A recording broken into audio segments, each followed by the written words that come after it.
The TVWAN News is proudly brought to you by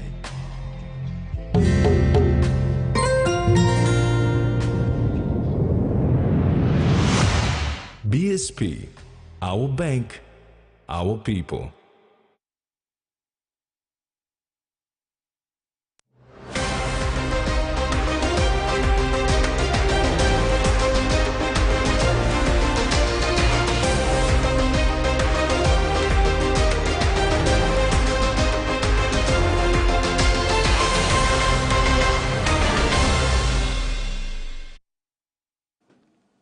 Hello, this is TV1 News. I'm Mary Silla. And I'm Jasmine. Join me later for sports news.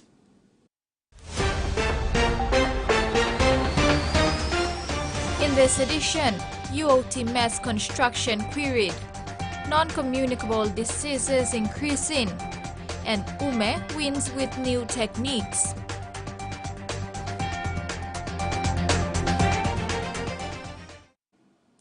Field research and investigations will begin next week as part of Phase 1 of the Panguna Mine Legacy Impact Assessment, the PMLIA. This work will be undertaken across impacted areas to identify and assess any environmental impacts of the Panguna mine since mining was stopped in 1989, and the social and human rights that are directly connected to these environmental impacts. The PMLIA was launched by the autonomous Bougainville government in Arawa last December. The first field study is the first of 3 separate field studies planned for this year.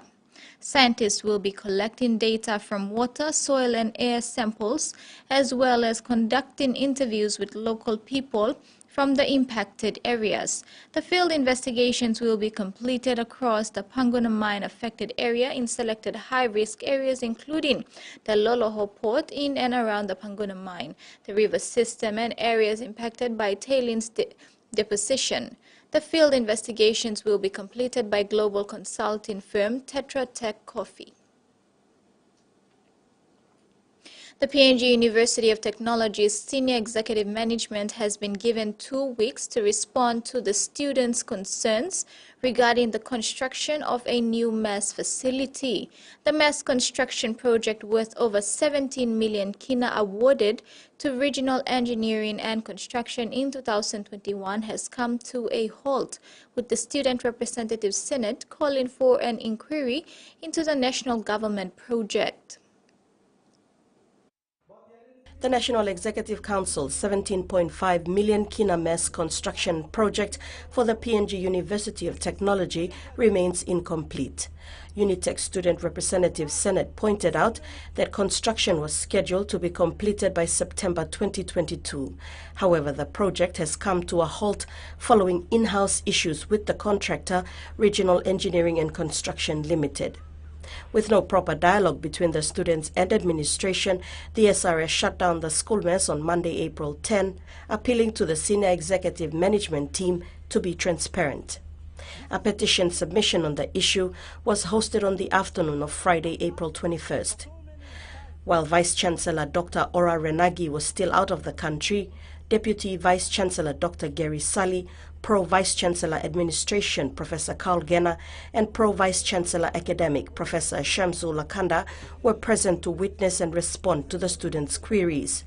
SRS President Kenzi Walipi highlighted that the current makeshift mess cannot cater for the student population, including the mess staff. Walipi also placed emphasis on the welfare of the catering staff, most of whom are still employed as casuals despite working for 5 or more years. The students further called on the Auditor General's office to audit the 20 million kina allocated by the government for the mess project. In response, Professor Genna explained that out of the 6 companies that bid for the project, the NEC chose Regional Engineering and Construction Limited based on monetary and capability criteria, following points awarded by the National Procurement Commission and Unitech senior management. Professor Gena said to mitigate the risk, they had a discussion with the contractor earlier this year and established that only 33% of the work is yet to be completed, which means there is still some money in the budget. Following technical advice from the project team, management will work under the contract, meaning the client will take over the management of the project in terms of procurement of materials, payment of labor, payment of subcontractors, and the administrative costs of the contract. Other questions raised by students will be answered within the 2-week period that was set by the SRS. Salome Vincent, TV1 News. Harmony's Hidden Valley Mine recently facilitated over 1 million kina in road maintenance for Nauti, one of its key landowner villages in Morbe Province. Work on the 9-kilometer Nauti road included preparations to existing pavement and cleaning of table drains and turnouts, construction of safety beams, graveling on selected sections, cleaning of existing culverts, and installation of new culverts which end treatments like headwalls. HVM Superintendent for Local Content and Agriculture, Lawrence Sipala, explained the activity was funded partially by Harmony and partially under Hidden Valley's benefit sharing agreement between the mine and landowners. Travel time on the road between Nauti Village and HVM's access road has reduced significantly from just under 2 hours before maintenance to 20 minutes after the upgrades. Lifestyle or non-communicable diseases are increasing at an alarming rate and now in par with the former communicable diseases such as pneumonia, malaria, TB, and others. According to the CEO of Southern Highlands Provincial Health Authority, Dr. Joseph Birisi, these lifestyle diseases like kidney diseases, heart disease, and cancer are increasing because of people's ignorance, and it needs to be addressed. Non-communicable diseases or chronic diseases are on the rise at an alarming rate and offsetting the status quo, now in parallel with the traditional malaria, pneumonia, and flu and others. So we have a problem with them, pneumonia, TB, cancer, all that, cancer, TB, pneumonia, malaria, or sort of infectious disease. On the other side now, we have those chronic disease where, or sort of non-communicable, like minimal cell, sick and where immediate vaccine logan. And now, sick kidney coming set now. Sick heart coming set now. Cancer coming set now. Now people are challenged with them, two with them now. The question is, which of the two should be the priority? Well, the answer is both are just as important. So one cannot be ignored because having both would be like a ticking time bomb, said Dr. Birisi. So even the balance to with them now. Addressing to health problem with them. And by me looking for some good man. Good Lord politicians, good Lord businessman, lawyer and doctor and people man, all by die. He added that this cannot be ignored while we keep on seeing the cream of the elite being taken. We must address this crisis to be able to keep the productive human resource healthy and alive. We must come up with a similar way to save life, to give second chance of life as well. So that all can become productive. Now all two can kill him, the Sawe blow, the country blame me, province blame me, the community, the family. Only can is sick too, but only you can still keep him all alive. In saying this, Dr. Birisi affirmed the Southern Islands Provincial Health Authority's desire to establish the Kidney Dialysis Center. It is possible for a kidney patient to live a normal life if he or she has the opportunity to have the dialysis 3 times a week, each treatment lasting about 4 hours. Frida Kana, TV1 News. 6 applicants for the recent police recruitment drive for the National Capital District, Central and Gulf provinces in Papua New Guinea have tested positive for illicit substances. 4 were part of the regular recruit program and 2 were in the police cadet officer program. 2 in the regular recruit program tested positive for marijuana, while the other 2 for methamphetamine or ice. Meantime, 26 of over 200 applicants failed the medical checks. Over 100 regular recruit applicants and over 70 cadet officer applicants advance into the physical training stage of the recruitment process. The RPNGC will continue to ensure that academically qualified, physically and mentally fit persons are selected. You're watching TV1 News. Stay tuned for more when we return.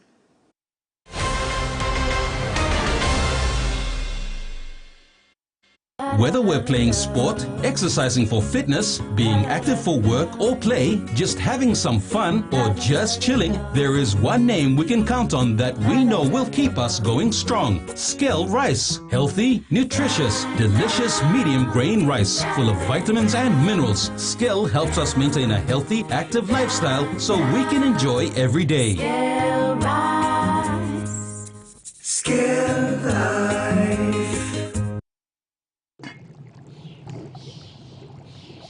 Hiya, Mama. You wait then, but me add him special flavor. Put in more flavor, put in more taste. Magic kakaru, get up a big smile on face. Time for kimchi and a great fumu too. Sip, sip, the mumu, yes, magic on you. Maggi, the taste PNG loves. Open bets.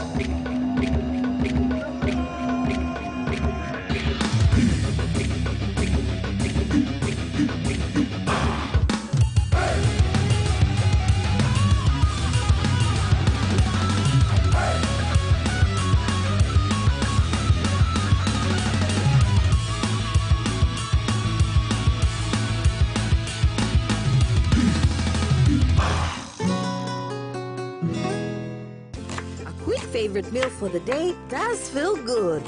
Snacks noodles is my choice for a simple meal. It is easy to prepare and fast to cook, and with a touch of flavor and ingredients,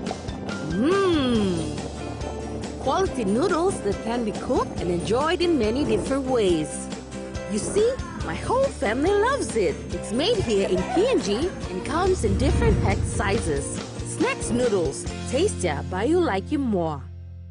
He says the best Hunters players come from his region. So does she.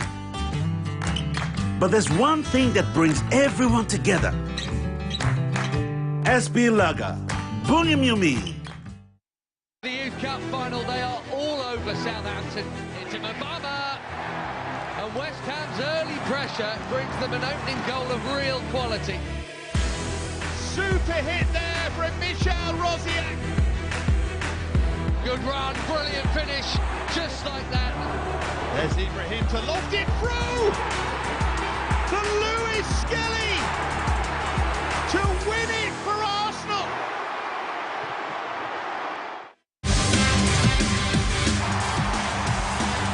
Can he slide it home? It's bouncing, it's there.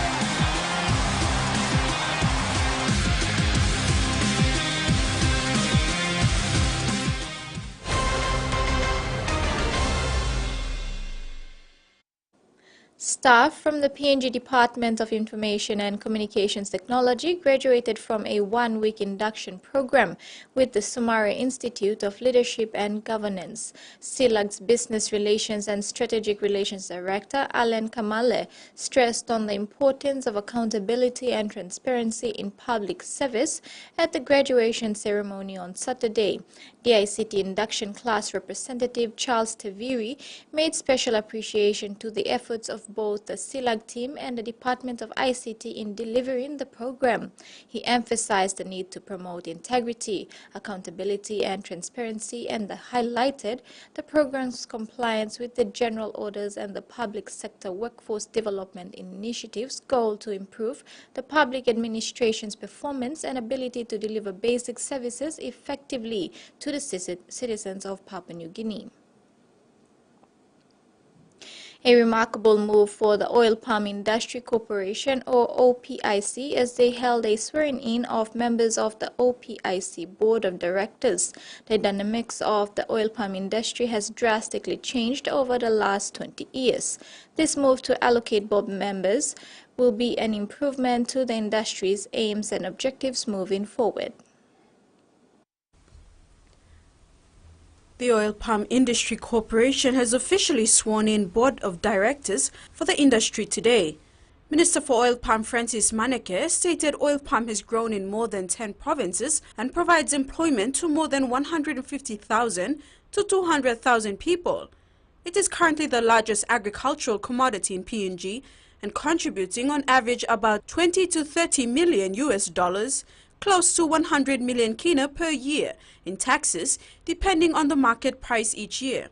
Therefore, it is important for the legal frameworks to align to these changes and provide a conducive and social benefits of this industry fairly across the board. We hold with the highest respect and value the contributions by our existing investors, without whom we could not have maintained high standard and progressed the development of the industry to where it is now. However, there is room for more improvements to maintain current investors, attract new ones.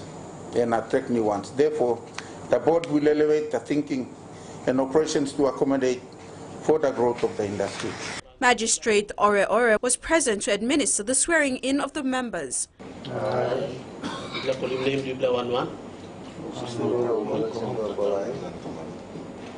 Do promise and declare that I will well and truly serve the independent state of Papua New Guinea. General Secretary for OPIC, Captain Pupita, stated that the industry needed to have a board in place for it to move swiftly. Started the process in 2022, and the elections came around at that time in 2022, so we left things as is until our new good minister came in, and he asked me what is the status of our board, and I took on with him the documents that we had around that time, and he assisted to take the matter through NEC, and we've got this board approved and gazetted on the 9th of March 2023. Jasmine Nero, TVWAN News.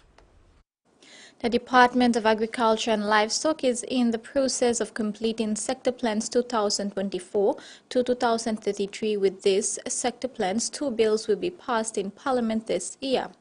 DAL Acting Secretary Nelson Simbiken mentioned this during the swearing-in of members of the Oil Palm Industry Corporation Board of Directors. The sector plans 2024 to 2033 for the Departments of Agriculture and Livestock is in progress. With these sector plans, 2 bills will be passed in Parliament this year. Acting Secretary for DAL Nelson Simbiken mentioned this during the swearing-in of members of the Oil Palm Industry Corporation Board of Directors. And that is the Agriculture Administration Bill and the Agriculture Investment Corporation Act. And those 2 bills actually supports the delivery of the outcomes identified in the National Agriculture Sector Plan, to making sure there is no divide, but there is connectivity from the national policy level right down to the provinces and the districts. Once the sector plan is completed and the 2 bills are passed, we can see a lot more activity down in the provinces and in the districts. He stated that the department will have a new corporate plan and the restructure so that it gives support to the implementation to the agriculture plan and the 2 bills that will come in. OPIC General Secretary Captain Pupita shared that huge plans are in place for the oil palm industry with the 2 new bills that will be in place. Going forward for oil palm, we've done a lot. We have one of the draft bills that will become a legislation which is unique in that we have 2 bills still in there, one to regulate the industry and the second one to manage and grow the industry. Pupita added that although the OPIC board wasn't in place, activities took place like the review of the OPIC Act 1992 in 2002, which subsequently led to the drafting of the Palm Oil Industry Authority Bill and the Oil Palm Industry Management Bill. Jasmine Nero, TVWAN News. In celebration of a successful 3rd year of the Australian Awards PNG Women Alumni Mentoring Initiative, Dr. Joanne Lons, the Australian Deputy High Commissioner, joined a group of over 20 high-achieving Papua New Guinean women to facilitate professional development workshops and networking opportunities for alumni to share their skills and knowledge. Since 2020, more than 100 women have taken part in the program and have reported significant improvement in their leadership skills, self-confidence, and ongoing professional development. The initiative has proven to be an effective tool for empowering women in Papua New Guinea and equipping them with the necessary tools to succeed in their careers. The program's success is a testament to the dedication and commitment of all those involved, including the Australian government, alumni, and mentors. And that ends the news segment. We now have the weather forecast for the next 24 hours.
This is TVWAN News. When we return, a look at what's making headlines overseas.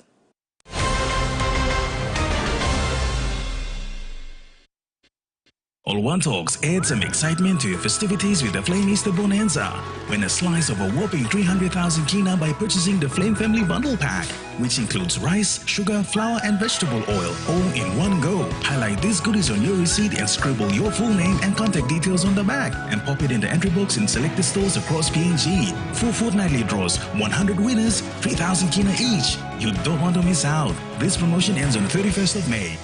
Flame, strength and energy. Terms and conditions apply. From the rich soils of the highlands, the finest coffee has been grown by generations of Papua New Guineans. Expertly blended and roasted with over 80 years of experience, making the finest cup of Nescafe New Guinea blend. PNG's own coffee.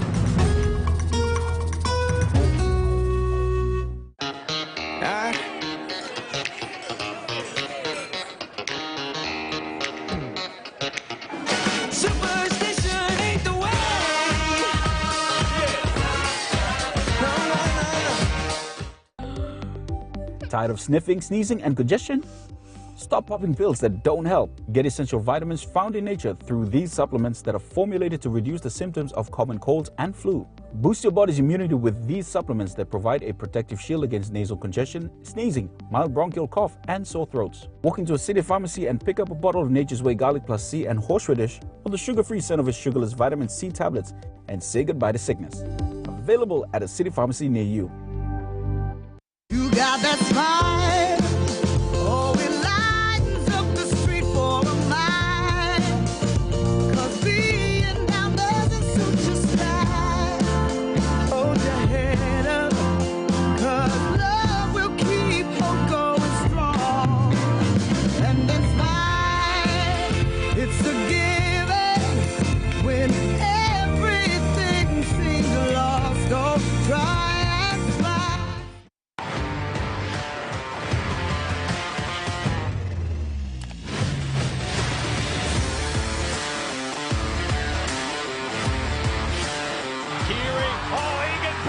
Thunders through a hole.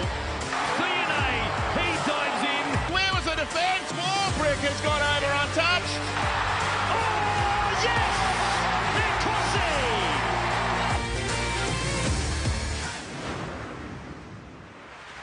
Tasmania is Australia's smallest state, lying about 240 kilometres south of the mainland. Join me on my journey through this beautiful island state as I experience the produce, people and culture that makes this an unforgettable island.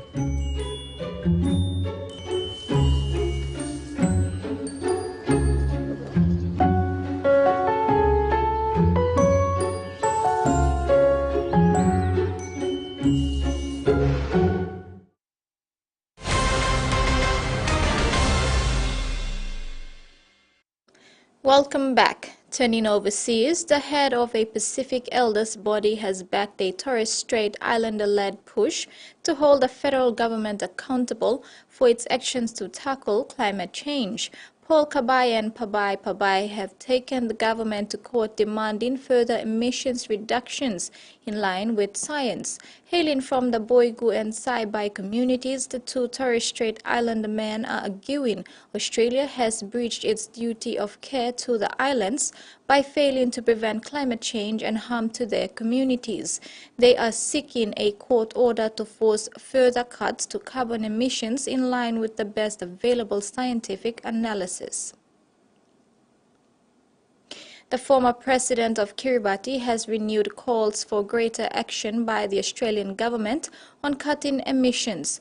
Anote Tong has been visiting Torres Strait Island elders ahead of a landmark climate case.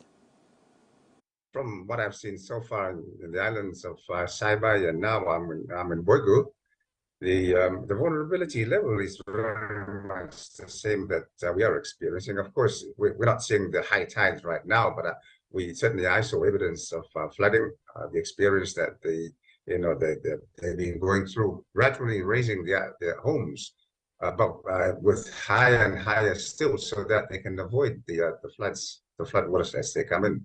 All it says is really it broadens the scope of the work that needs to be done for the communities on the front line of climate change. And I know that my focus over the years has been in the Pacific Island countries in the middle of the Pacific Ocean. And of course, islands in this part of the world in north of Australia were not really on our radar up until now. And so it's quite revealing and I think somewhat unsettling that these islands were not getting the kind of attention that we've been trying to attract the world attention to in terms of our case. So coming here is really an eye-opener that perhaps we should also include as part of the campaign, the advocacy on a global basis, all of the islands, the communities that are actually on the front line. I certainly applaud what the government is doing with the very firm cuts of domestic emission levels. That is wonderful. But of course, Australia is one of the countries with a very high level of export of fossil fuels, particularly the coal and gas. And that is something of a concern because I've been here and I've had discussions with your government, members of your government, and we've not been able to see that there is a plan, a roadmap for transitioning away from that dependence. I know that Australia is dependent on the export of fossil fuel, the coal and the gas for its revenue, but unless we can do away with that, the cutback in domestic emissions would have not as much effect as because the export, the volume of export, the fossil fuel is far more significant. The world could reach a new average temperature record in 2023 or 2024 fueled by climate change and the anticipated return of the El Nino weather phenomenon, climate scientists say. Reuters reported that climate models suggest that after 3 years of the La Nina weather pattern in the Pacific Ocean, which generally lowers global temperatures slightly, the world will experience a return to El Nino, the warmer counterpart, later this year. During El Nino, winds blowing west along the equator slowed down and warm water is pushed east, creating warmer surface ocean temperatures. Carlo Bontempo, director of EU's Copernicus Climate Change Service, said El Nino is normally associated with record-breaking temperatures at the global level. It is more likely to occur whether in 2023 or 2024. Charities in Canberra are finding it hard to maintain support for asylum seekers and refugees. With the cost of living soaring, they are facing rising demand and they're urging the federal government to contribute more. It's a quiet Sunday morning, and Noella is preparing her family for church. Noella and her husband John Marie came to Australia in 2015, fleeing a dangerous political situation in Burundi in East Africa. Today, they are a success story, but in the early days, they needed help from local charities. Let's say it was like launching us in the community, navigating the community, showing us which services is appropriate for this. Without them, I don't know what. The charities that help Noella's family meet every month to find the best way to spread their funds, but in an economic climate that's driving up demand for help, those funds are stretched thin, and tough choices must be made. It's not a good feeling to be making decisions about such tiny amounts of money for people that really needed it. I've been doing this whole thing for over 20 years. Tim McKenna is on his way to visit one of the more than 100 asylum seekers and refugees he's helping support. He says the money they can give is only barely keeping them afloat. They're already doing it tough. They're doing it tough with the support we're giving them, and for it to get any worse than that would be a disaster. Earlier this year, the government put around 19,000 temporary visa holders on the pathway to citizenship. Advocates say that was a life-changing move. But they're also saying that the level of Commonwealth payments available to those who weren't affected by that decision is far too low. I hope that there can be some more discussion and some more focus on the remaining asylum seekers in our community. What can we do to make sure that we're not destroying people's lives and that we're fairly processing people's claims? Noella and John Marie hope so too, so that more people fleeing tough times can get the chance to build the life they've worked for. While the jobs women fill in the military are the same as their male colleagues, their experience can differ greatly. But services that cater specifically to female veterans are either sporadic or non-existent in many parts of the country. Each year, Michaela Gilovich makes a wreath to lay on Anzac Day. It's at this time of year that she reflects on her own experience in defence and on the outside. I'd been trained to think and walk and act and look and dress like I should have been in the military.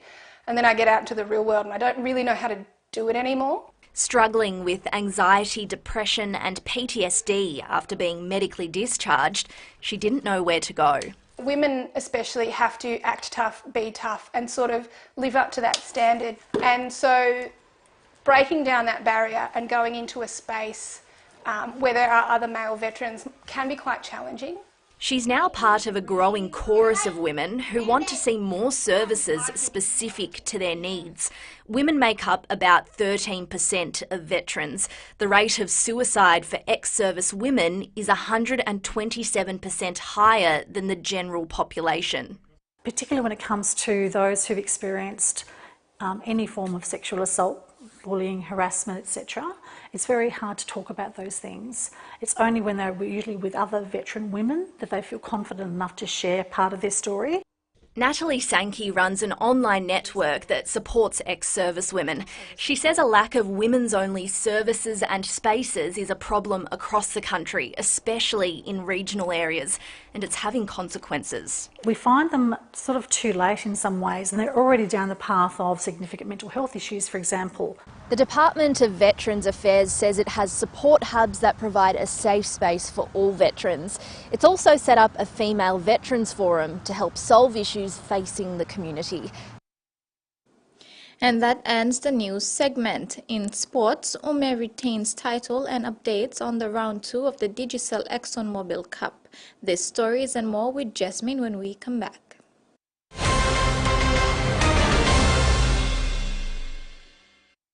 Remember the joy of playing with your toys as a child? At Money Plus, we believe that every small business deserves a chance to build and grow. That's why we offer asset financing.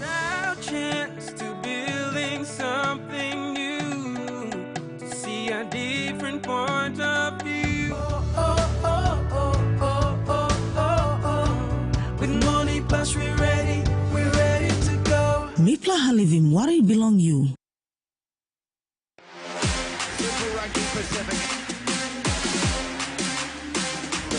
Pacific Islands on display.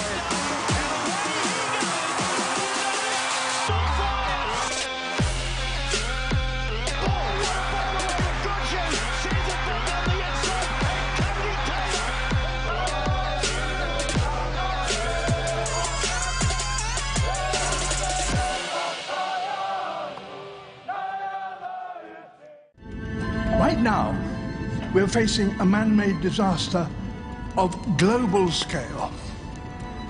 Our greatest threat in thousands of years, climate change. If we don't take action, the collapse of our civilizations and the extinction of much of the natural world is on the horizon.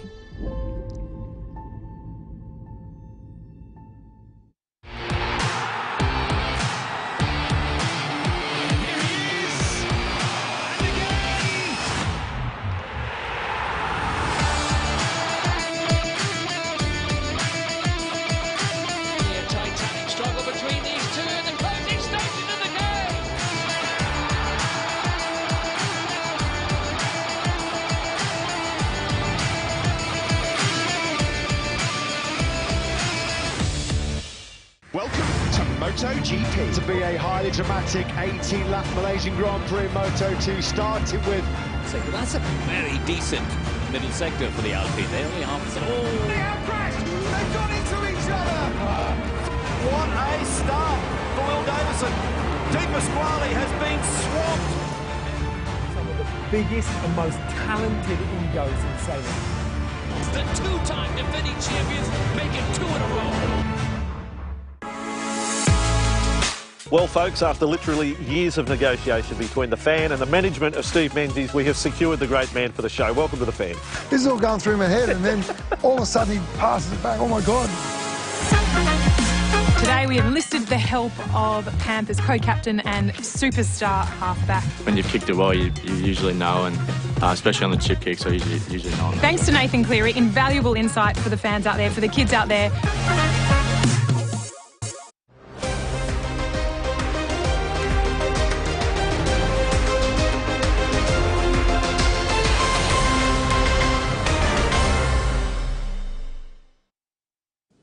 Welcome back. In sports, Kevan Gosper, the first team manager and coach for Team Papua New Guinea, presented his official uniform, Team PNG first official blazer, to the PNG Olympic Committee 61 years later. The blazer was worn at the 1962 British Empire and Commonwealth Games. Gosper was the general team manager for PNG's team to its first multi-sport event and a successful 400-meter runner who won silver at the 1956 Olympic Games and gold at the 1954 British Empire and Commonwealth Games. Kevan also served various roles on the Australia Olympic Committee and the International Olympic Committee. He was vice president of the Sydney 2000 Olympic Games Organising Committee and is an honourable life member of the AOC and honoured as an officer of the Order of Australia. Papua New Guinea boxer John Ume retains his title as the champion of the 47 kg weight division for a third consecutive time in the National Boxing Championship. Thanks to new boxing techniques, he was able to send off opponents in the opening 2 rounds. John Ume has retained the title for the 47 kg division in the 2023 National Boxing Championship. The man from Kairuku, Central Province, defeated all 3 of his opponents. He took them out in the opening 2 rounds of the bout with new fighting techniques. Ume said he put his new fighting techniques into practice in the National Championship and it worked well for him. The champion boxer normally goes head-on-head with the headbutt in the fighting. These techniques exhaust him and causes bruising to his eyebrow. With these new fighting techniques, Ume enters the ring, gives his best shots and is done with his opponent in the opening 2 bouts. He intends to use this technique in the international fights. Ume represents Team NCD in the championship. He took out the championship title from his teammate Tom Boga, who decided to switch to pro boxing. He said he is looking forward for a strong challenge in the 47 kg division in the next championship. John Ume is now a lock for the Bolter in the Pacific Games at Solomon Islands in November, representing PNG. Rex Lita, TVWAN Sports.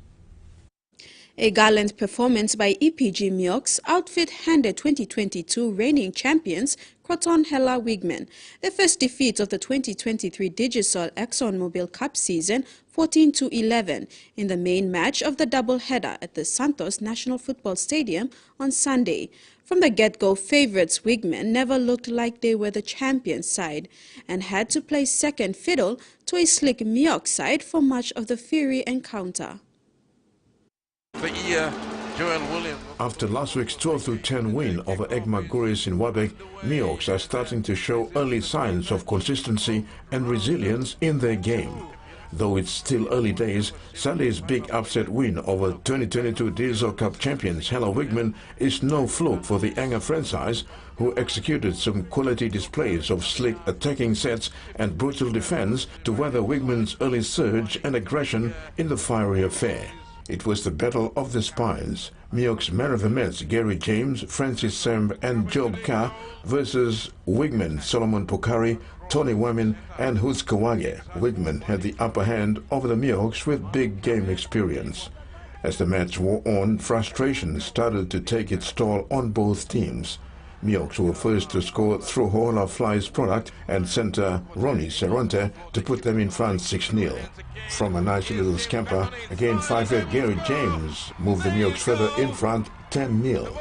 On counter-attack, Hunters duo centre Junior Igila and winger Siki Content were able to weave a bit of their own magic, attacking the left edge that saw Content chasing a daft kick through for a free kick put down inches before the dead ball line to put them back in the contest 4-10.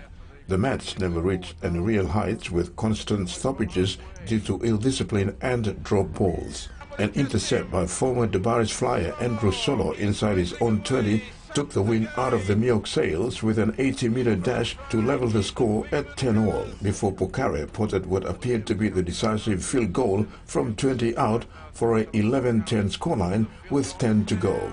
As time was ticking down, Miox man of the match Gary James with some fancy footwork orchestrated a left-edge surge, setting up winger Kevin Yako, who scooted away to score at the corner and shock the premiers, ending them their first loss of the season, 14-11 at full time. We got some young players, Limby Henry, one of our young from last year. This year is with us, and we got some Super Kogate, is one of the oldest players in the club. So yeah, we got them. That's why, the boys, we got a young side. We learned from last year, and we correct our mistakes, and we try to finish off. This year we try to make it to the finals. Yeah. Thank you, Lord boys. We training hard, local players like him. All giving the one of the best also. We'll have to go back and sort out our errors and then come back next week. Terry Longwood, TVWAN Sports. Two late second-half tries by Gas Resources Central Dabaris handed Gulf ISO their straight second loss 16-14 in round 2 of the Digicel ExxonMobil Cup, played at the Santos National Football Stadium on Sunday. ISO were leading 8-6 at half-time. Another disappointing afternoon for the Roger Laka coach Gulf side, conceding their second loss on the trot, this time at the hands of Gas Resources Central Dabaris. The previous week they led new franchise CMK Civic Pride 14-4 before Pride scored 3 unanswered tries to seal their maiden win 16-14. The first of the doubleheader, tagged as the Battle of the Local Derby, ISO got their noses in front earlier with a penalty followed by a try to captain Gebitane to lead 8-0. The Barres were never out of the game though and showed glimpses of how dangerous they can be. However, ill discipline and incomplete sets let them down on a number of occasions. From a good attacking set inside ISO's half, the Barres finally cracked the line when lanky young winger Wala Samoa finished off a slick backline move with a try just before the stroke of half-time. A successful conversion from the touchline by Junior Bobby put the margin at 6-8 in ISO's favour. Iso again started the second half in style with 5-8. Michael Timothy scored from a charge down to push Iso further 14-6. Halfway through second half, young Samoa got his second try from a Lotte Kuman kick to put Dabaris back within striking distance 12-14. With the clock ticking, Dabaris middle forward Calver Rex came up with an all-or-nothing play when he crashed over the right-hand corner for what would be the match-winning try, later confirmed by the video bunker. Just the back end of the game when fatigue sets in, we weren't disciplined, controlling the ball, getting to our kicks. A couple of silly handling errors there really cost us at the back end. Because we have plenty of opportunity at the first 7-10 minutes and we didn't capitalize on that and score. But I want to thank my boys for coming back so hard, and we scored 2 tries at the end to win this game. Terry Longwood, TVWAN Sports. EMK Civic Pride Fairy Tale continued on Sunday when they welcomed their visitors from the Eastern Highlands Bintango, Goroka Lahanis for the first time to Wewak Township with a 14-all draw at full-time. Inspired by the packed Pora Oval, the Civic Pride outfit took it up to the visitors from the opening exchanges and with unrelenting defense that kept themselves in the fight until the end. The 2018 Digicel Cup title holders, Bintagor Goroka Lahanis, were overwhelmed by a rousing welcome to the home ground of EMK Civic Pride for the first time on Sunday. Inaugural team captain Warto Puara Jr. led his team in presenting gifts, accompanied by ECP governor and club patron Alan Bird, ushered in by traditional dancing groups. The Pora Oval was packed to capacity from as early as 11 a.m. as people from the greater Civic came in droves in anticipation for the big showdown. The first 30 minutes of the game was very tough and tight as both teams put up brick wall defense which kept their fans cheering on with every tackle. The Lahanis' big game experience and patience took a lot of punishment before they were able to weather the early storm with their first try to captain Charlie Booker and converted to take the lead 6-0. At the back of some good momentum, the Prides made the Lahanis pay when gun center Joe Frank the Tank powered his way over the defense for a 6-all scoreline. The Lahanis again opened the scoring in the second half, courtesy of a penalty kick to lead 8-6. But the Pride kept the adrenaline level going when they crossed for their second try to retake the lead 10-8. Again, the home crowd played a big part getting behind their team in the next wave of attack that saw Pride score their third try through their number 3 Eliza Iwa, pushing the score to 14-8 Pride's favor. The new franchise EMK Civic Pride was so close to registering their second win in the maiden season. However, 2 attempted field goals missed the target and in the end had to settle for a draw at 14-all. Man of the match, Civic Pride forward Muka Pita. EMK Civic Pride's Round 3 clash this Sunday will be against EPG Angamiox in Wabag. Terry Longwood, TVWAN Sports. The PRK Mendi Muruks proved to be the better side in Round 2 of the Digicel Cup yesterday at the Lay Rugby League Oval. The Mendi side defeated the Wampnga Mount Hagen Eagles 34-16. 5 minutes into the Round 2 match of the Digicel ExxonMobil Cup 2023 season, and Richard Mapi scores an opening try for the PRK Mendi Muruks at the Lay Rugby League Oval. Both teams continued testing each other's limits until 13 minutes into the game, and a charged Mount Hagen Eagles side responded through fullback Caleb Lowe. With an unsuccessful conversion, the scores were tied at 4-all until the Eagles' right centre Benzi Ben grounded the ball again. After 5 minutes of tussle, Ben broke through for his second try of the match. This time, Eagles lock Mosley Tika made sure to convert the try, with the Hagen side jumping ahead with a 6-point lead. 22 minutes in, and a fumble by Muruks fullback Terry Wapi saw Eagles 5'8" Victor Ruwing effortlessly pick up the ball to increase the scoreline. With the try converted by Tika, the score was now 4-16. 32 minutes in, and Wapi redeemed himself by scoring the Muruk's second converted try. A return from second half saw him repeat his performance. A successful conversion leveled the scores at 16-all. 4 minutes later, Muruk's centre Clint Lama grounded the ball for a 4-point lead to ensure his team led with 22 points to Eagles' 16. Another 2 penalty kicks by Lama put the scores at 26-16. Still high on adrenaline, Lama evaded tired Eagles defenders 5 minutes before full-time for his second try of the match. An unsuccessful conversion left the scores at 30-16.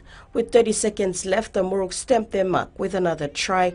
Even though the kick failed to find the posts, the Muruks ensured a triumphant match with an 18-point win, 36-16. Salome Vincent, TV1 Sports. The nation's champions team, Hekare United Football Club, will be traveling to the Solomon Islands this Tuesday to face Solomon Warriors in the trial match ahead of the next month's Oceania Champions League Challenge. General Manager for Hekare FC, Vonnie Capinato, said Hekare will play its first match tomorrow afternoon also. The second match is on Friday the 28th of April, before they return home. Mrs. Capinato said the team is well prepared for the Champions League, but this trial will be a good indicator to where the team is in going into the next month's event. For now, we will not expose our players publicly, especially to our opponent. But we have the team, and they're working on it, we are fully aware with the team. The only time you will know about our first 11 when we are in Vanuatu will send it to you. But we have a 23-man squad to travel with us. The PNG Peppers arrived in Australia on Wednesday the 19th of April, where they were greeted by Australian counterparts. The Peppers are in Australia for the 2023 fixture of Pacific Oz Sports Netball Series. They were up against Samoa this afternoon. The PNG Peppers went down to Samoa 48-66 in their first match of the Pacific Oz Sports Netball Series earlier this afternoon. Samoa took off in the first quarter, creating a significant gap by the second quarter. By halftime, Samoa was leading 39 goals to PNG 21. The Peppers have settled in well in Australia since arriving there on Wednesday, April 19. In their first training, they had a session with Australian Diamonds coach Stacey Marinkovic and participated in 2 training matches against the Bond University. This provided an opportunity for the players to fine-tune their skills and test their game strategies, including a match against Pacific Sisters from the Solomon Islands. The match against Samoa was, as expected, a challenging encounter. The last time the Peppers faced the Samoan side was at the 2022 Pacific Netball Series in Queensland last October. Samoa walked away with a 65-38 victory. Overall, the PNG Peppers trip to Australia has been filled with opportunities to learn, grow and prepare for their upcoming matches. Salome Vincent, TV1 Sports. And that's it for sports. Over to you, Maricela. Thank you, Jasmine. That's all the news we have for you tonight. Pleasant viewing. Bye for now.